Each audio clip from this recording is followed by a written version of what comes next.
La partita prende il via in questo istante nel centro giovani calciatori, come detto, in porta, in fase offensiva, specialmente sui giocatori viareggini. Da parte bella c'è il gol di Sergio Festa che ha sbloccato il risultato sulla conclusione da fuori. Minuti al 55 dalla fine avrebbero avuto la possibilità di arrotondare notevolmente, ed eccolo l'assist di Reinaldo a Selva che tempo Reinaldo Ventura contro Pertegato, ed è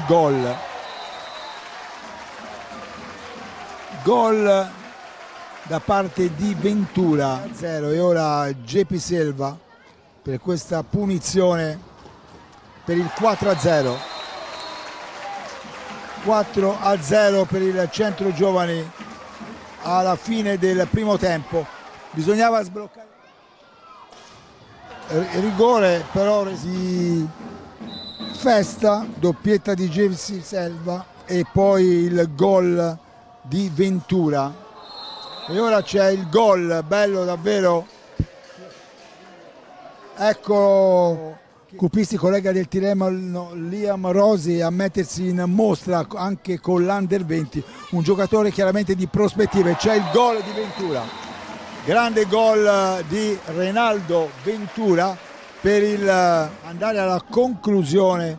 Il giocatore del Tiene che alza però incentivando ancora di più questi 5 gol che ha siglato finora. Certamente credo che ormai a questo punto eccolo da Deinite a Selva, grande gol, uno per il centro giovani. Casarotto non sfruttato grazie alla respinta di Barozzi, e al 20:50 Casarotto ha siglato il gol, come ora lo segna. Vuol mantenere il possesso della pallina fino allo scadere. C'è il gol da fuori di Montigel, gol il Tiene che, come detto, ci ha messo di tutto per creare dei problemi alla squadra di